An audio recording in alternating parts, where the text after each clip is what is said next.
은혜와 율법 두 번째 시간입니다. 우리는 지난 시간에 율법으로는 구원받을 수 없으며 오직 하나님의 은혜로만 구원받는 것을 살펴보았습니다. 그러면 하나님은 왜 율법을 주셨는가?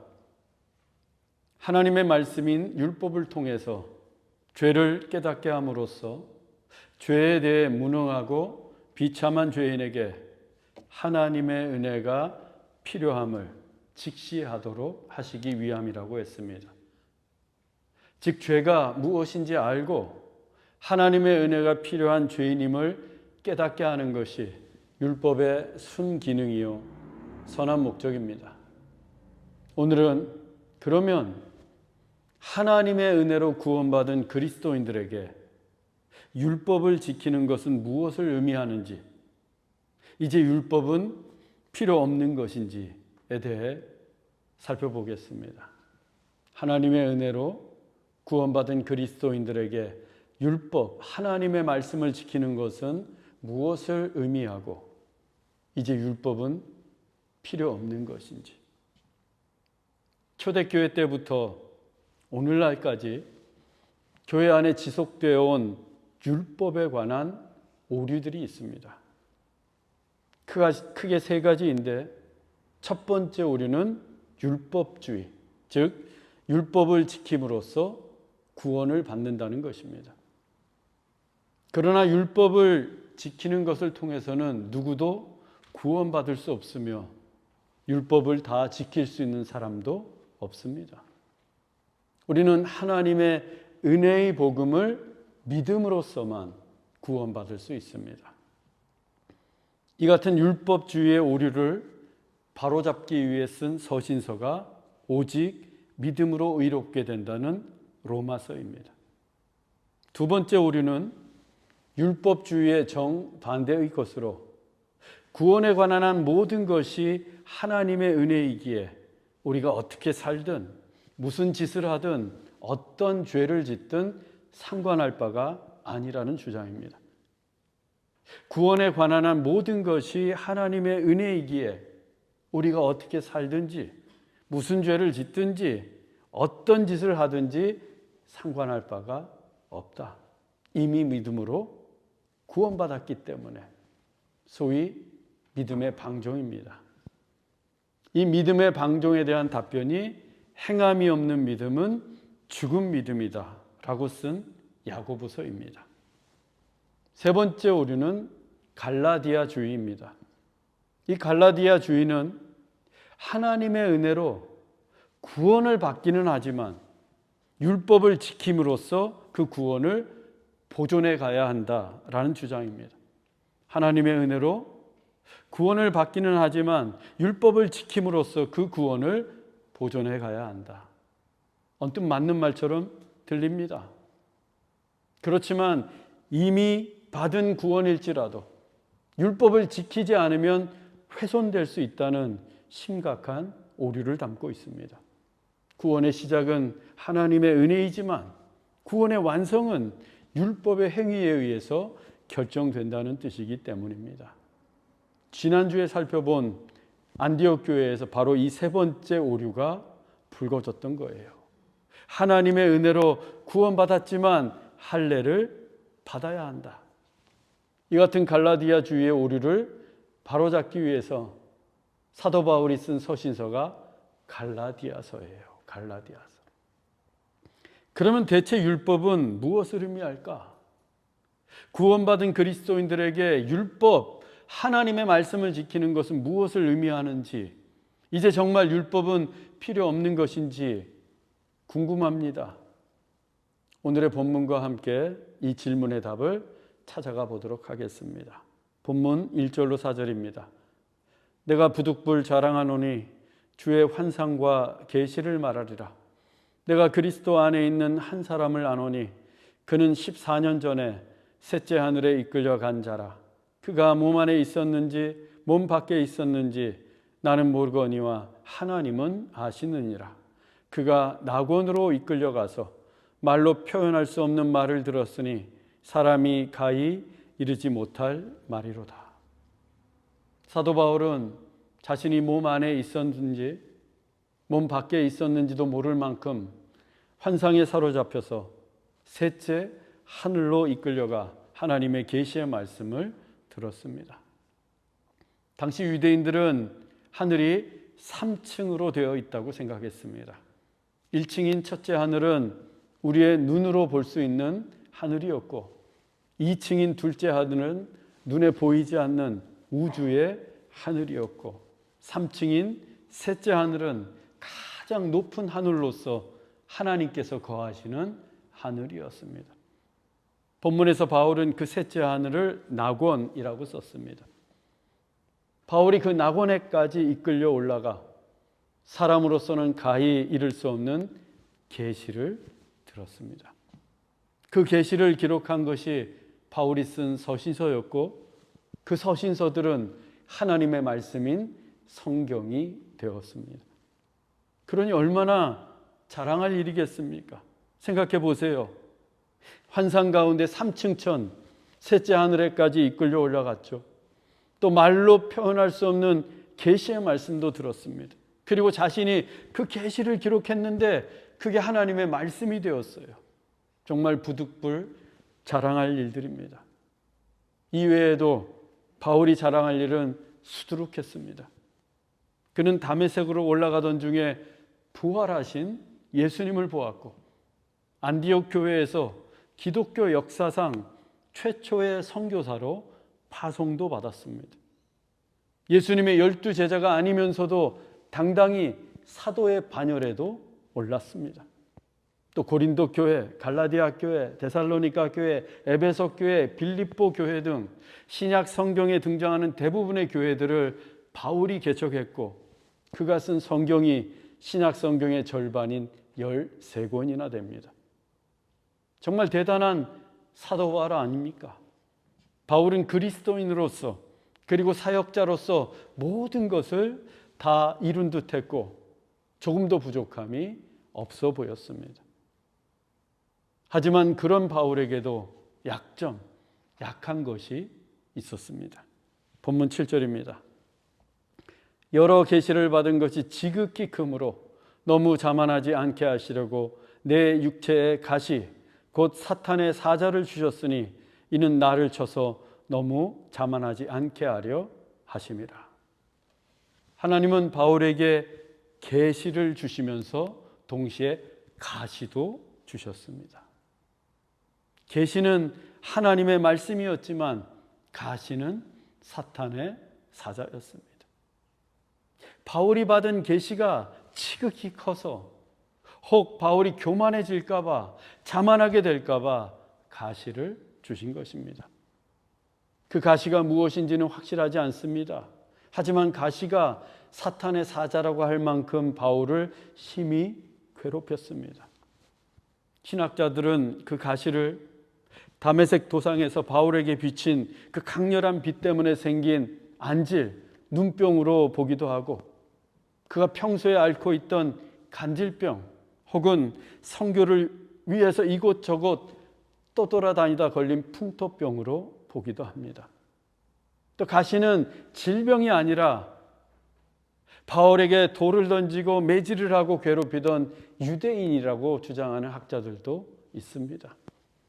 다 일리가 있는 주장이긴 하지만 성경이 밝히고 있지 않기 때문에 우리는 이 가시가 무엇인지 정확히 알 수는 없습니다. 그러나 바울이 사탄의 사자라고 할 만큼 그 가시가 바울을 찌르고 바울을 괴롭히며 바울에게 큰 고통을 안겨준 것만큼은 분명합니다. 그래서 바울도 그 가시를 없애달라고 하나님께 기도했습니다. 본문 8절로 9절입니다. 이것이 내게서 떠나가게 하기 위하여 내가 3번 주께 간구하였더니 나에게 이르시기를 내 은혜가 내게 족하도다. 이는 내 능력이 약한 데서 온전하여짐이라 하신지라. 바울은 가시가 자기에서 떠나가도록 주님께 기도했습니다. 그것도 3번을 간구했습니다. 천하의 사도 바울이 3번씩이나 기도했다면 그 가시가 바울에게 얼마나 큰 고통을 주었고 또 바울이 얼마나 간절히 주님께 기도했는지 알 수 있습니다. 하지만 하나님은 바울이 원하는 답을 주시지 않았습니다. 그의 육체에 가시를 그대로 남겨두기로 하셨습니다. 그리고 말씀하십니다. 내 은혜가 내게 족하도다. My grace is sufficient for you. 여기에서 족한 은혜는 차고 넘치는 은혜, 완전한 은혜를 뜻합니다. 차고 넘치는 은혜, 완전한 은혜. 하나님께서 바울의 육체에서 가시를 제거해 주시지 않아도 하나님이 이미 바울에게 부어주신 은혜가 차고 넘치며 완전한 은혜라고 응답하신 것입니다. 여러분, 하나님이 내게 주신 은혜는 언제나 차고 넘치는 은혜입니다. 하나님이 우리에게 부어주신 은혜는 언제나 족하며 완전합니다. 그런데 그리스도인들 중에 흔히 하는 착각이 열심히 하나님의 말씀에 순종하고, 즉 율법을 잘 지키면 하나님의 은혜가 더 풍성해진다고 여깁니다. 내가 주를 위해 더 열심히 봉사를 하고 성경도 더 열심히 읽고 하나님의 말씀도 더 열심히 지키면 하나님의 은혜와 축복도 더 풍성해진다는 거예요. 즉 더 많은 은혜를 받기 위해서 더 열심히 율법을 지키려고 합니다. 반대로 하나님의 말씀대로 살지 않으면, 율법을 제대로 지키지 않으면 하나님의 은혜도 줄어든다고 생각합니다. 하지만 하나님의 은혜는 처음부터 차고 넘칩니다. 우리가 열심히 신앙생활하는 정도에 따라서 점점 더 하나님의 은혜가 풍성해지는 것이 아니라 처음부터 완전하고 족하도록 넘치는 것이 하나님의 은혜입니다. 그리고 그 은혜는 조금도 줄어들지 않아요. 은혜는 본래 자격이 없는 자들에게 베풀어 주시는 하나님의 선물이라고 했습니다. 그래서 하나님의 은혜는 조건이 없습니다. 누구에게나 차고 넘치는 족한 은혜입니다. 따라서 우리가 하나님의 말씀을 지키며 열심히 신앙생활한다고 해서 하나님의 은혜가 더 늘어나는 것도 아니고, 우리가 죄짓고 게으름 피운다고 해서 그 은혜가 줄어드는 것도 아닙니다. 탕자가 집에 돌아왔을 때 어땠습니까? 아버지가 이미 모든 것을 다 준비해 놓았어요. 새신, 새옷, 반지, 큰 잔치, 모든 것을 차고 넘치도록 준비해 놓았습니다. 하나님의 은혜가 이와 같아요. 하나님의 은혜는 언제나 충만하고 처음부터 완전하며 날마다 차고 넘치는 족한 은혜입니다. 하나님은 처음부터 다 완전히 차고 넘치도록 족한 은혜를 우리에게 베풀어 주셨습니다. 여호와는 나의 목자시니 내게 부족함이 없습니다. 믿으십니까? 믿어야 합니다.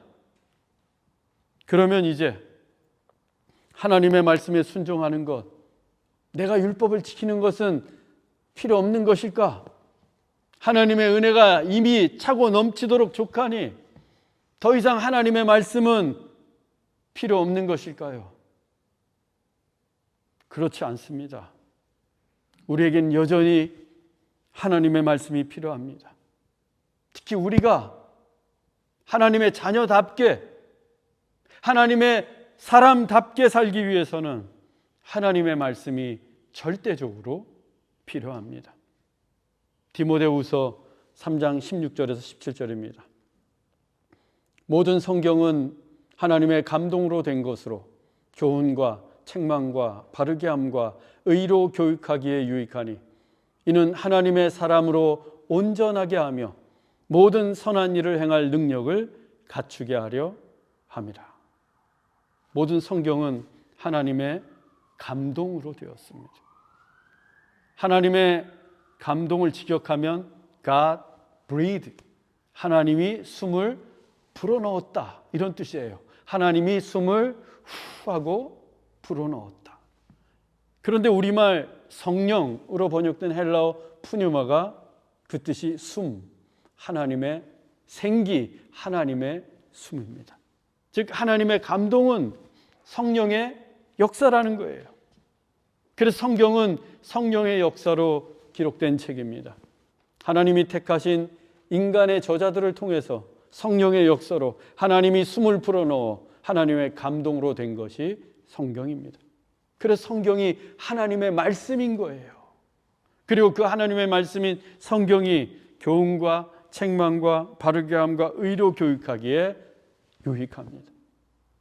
하나님의 자녀답게 하나님의 사람으로서 사는 데 필요한 교훈과 또 우리가 곁길로 갈 때의 책망과 그리고 우리의 삶이 바르고 의롭게 되도록 교육하는데 성경만큼 유익한 책이 없습니다.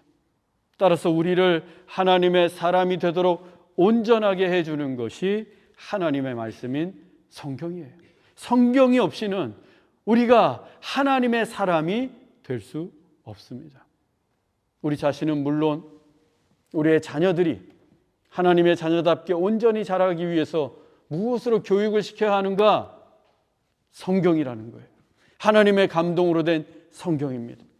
성경을 읽고 성경대로 살면 우리의 삶에, 여러분 자녀들의 삶에 하나님의 숨이 후 하고 들어갑니다.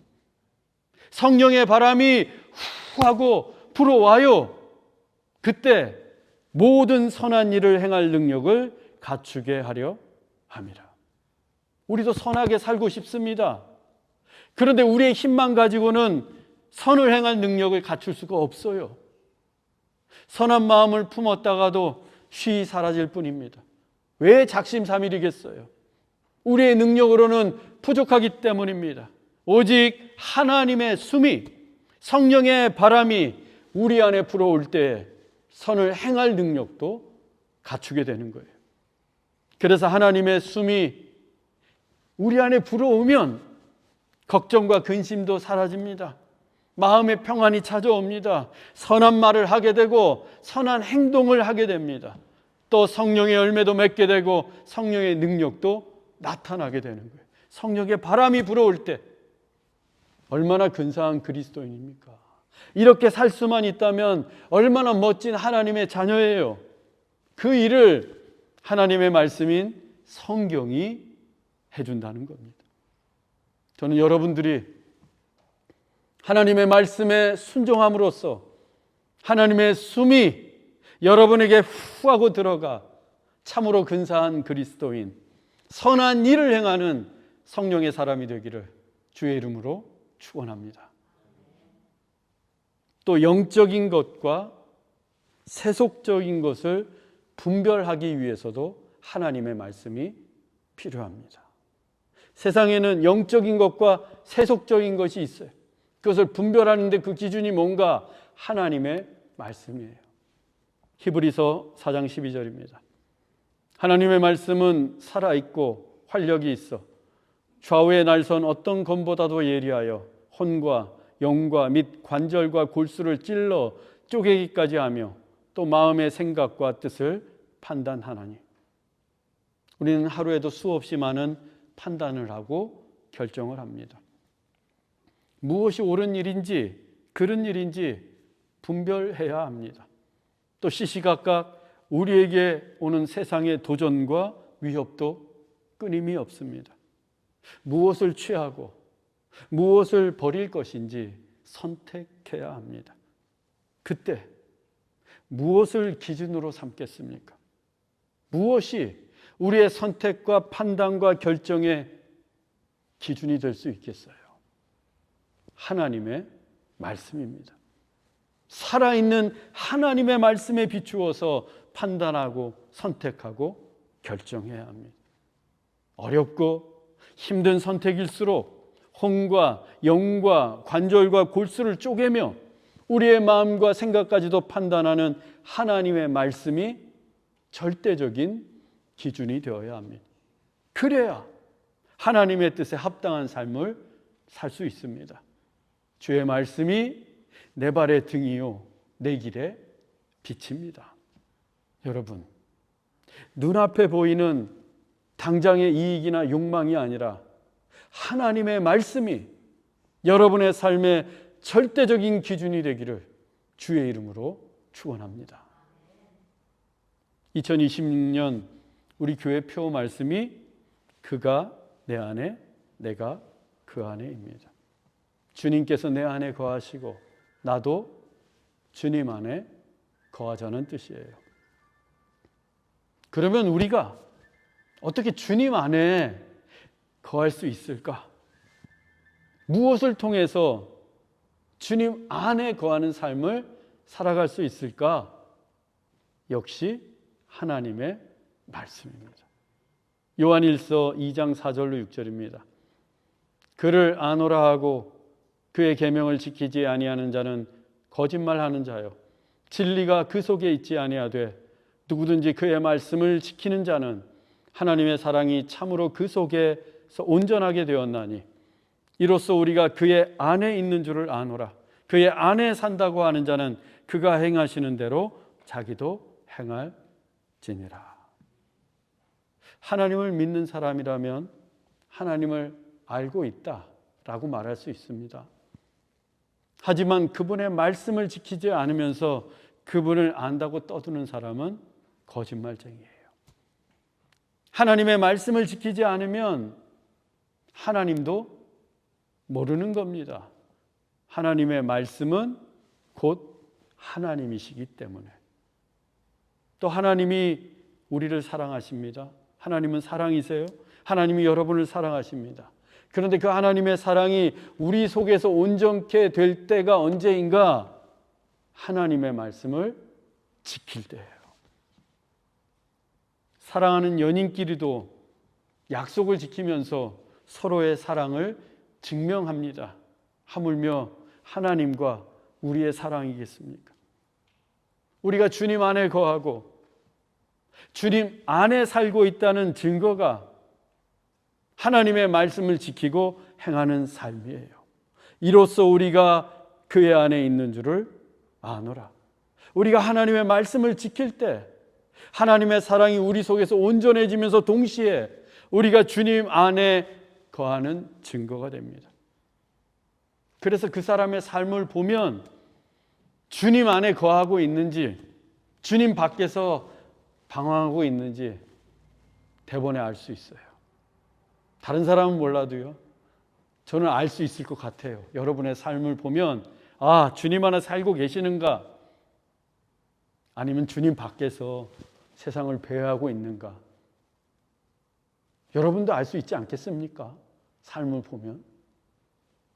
베드로, 안드레, 야고보, 요한 등 사도들은 주님 안에 거하며 주님 안에서 살았던 자들입니다. 그와 같은 그들의 삶을 기록한 성경이 사도행전이에요. 영어로 액츠.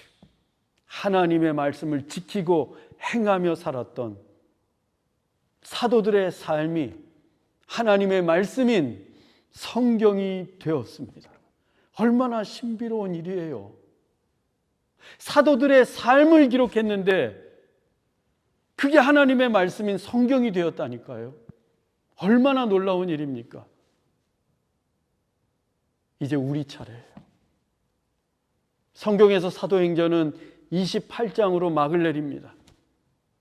그러나 사도행전이 끝난 게 아니에요. 우리가 그 사도행전을 이어가야 합니다. 우리가 사도행전 29장 1절부터 써내려가야 해요. 무엇으로 사도행전을 이어갈 수 있겠습니까? 우리의 삶입니다.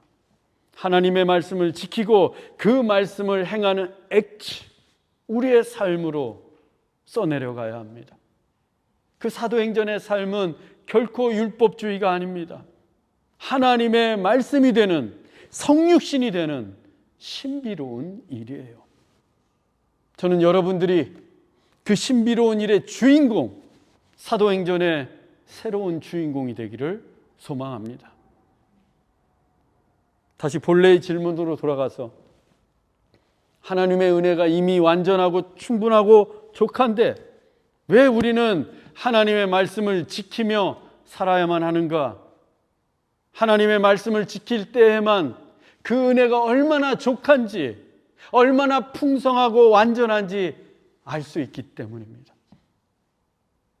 하나님의 말씀을 지키며 살 때 하나님께서 우리에게 베풀어 주신 은혜가 얼마나 깊고 신비로운지 볼 수 있기 때문입니다. 가끔 말씀을 드리지만 바닷가에 서 있기만 하면 바닷속의 신비한 세계를 알 수가 없습니다. 스노클링을 하든 다이빙을 하든 바닷속으로 들어가야 수많은 종류의 물고기들, 형형색색의 산호초들, 신기한 물속의 지형들, 그 신비로운 광경들을 볼 수 있습니다.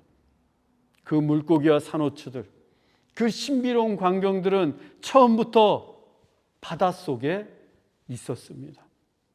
누구나 볼 수 있도록 깊은 물속에 있었습니다. 다만 그 바닷속으로 들어갈 때 볼 수 있고 알 수 있습니다. 하나님의 말씀을 지키며 사는 것이 이와 같습니다. 더 많은 은혜를 받기 위해서 하나님의 말씀을 지키는 것이 아니라 본래부터 부어져 있었던 그 놀라운 은혜를 발견하기 위해서 하나님의 말씀을 지키는 것입니다. 바닷속에 들어가지 않으면 그 신비로운 광경을 볼 수 없듯이, 탕자가 집에 돌아가지 않으면 새신, 새옷, 반지를 구경할 수 없듯이 하나님의 말씀을 지키지 않으면 볼 수도 없고 알 수도 없는 그 놀라운 하나님의 은혜를 발견하기 위해서 하나님의 말씀을 지키는 거예요. 하나님의 말씀을 지킬 때 하나님의 숨결이 후 하고 내 속에 불어오는 것을 알 수 있고, 하나님의 말씀을 지킬 때 선택과 결정이 분명해지며, 하나님의 말씀을 지킬 때 저 깊은 곳에 숨겨져 있던 하나님의 은혜를, 그 신비로운 광경을 두 눈으로 목도할 수 있습니다. 그래서 하나님의 말씀을 지키는 것은 시간 속에서 영혼을 경험하는 것이요, 일상에서 신비를 찾는 일입니다. 시간 속에서 영혼을 경험하고 일상에서 신비를 찾는 일. 우리의 시간은 리미티드, 제한되어 있습니다. 또 우리의 일상은 때론 보링, 지루할 정도로 평범합니다. 하지만 하나님의 말씀을 지키며 산다면 우리의 제한된 시간 속에서도 하나님의 영혼을 경험할 수 있고, 지극히 평범한 일상 가운데에서도 하나님의 신비를 찾을 수 있습니다. 그게 바로 더 큰 은혜요, 그 숨겨진 은혜를 찾는 통로가 하나님의 말씀을 지키며 사는 것입니다. 사랑하는 형제자매 여러분, 하나님의 은혜로 구원받았다면 하나님의 말씀을 지키며 사십시오. 날마다 하나님의 말씀을 행하며 더 깊은 믿음의 바닷속으로 들어가십시다. 그래서 더 큰 은혜의 세계, 신비로운 하나님의 은혜를 경험할 수 있기를 주 예수 그리스도의 이름으로 축원합니다. 기도하겠습니다. 사랑의 하나님, 모든 것이 하나님의 은혜요, 그 은혜가 우리에게 차고 넘치는 족한 은혜인 줄 믿습니다. 그 완전하고 놀라운 은혜를 누리기 위해 하나님의 말씀을 지키며 살게 하옵소서. 하나님의 말씀대로 행하며 깊은 믿음의 바다로 뛰어들게 하옵소서. 그래서 전에는 볼 수 없고 알 수 없는 깊고도 신비로운 하나님의 은혜를 경험하게 하옵소서. 길이요 진리요 생명이신 예수 그리스도의 이름으로 기도하옵나이다. 아멘.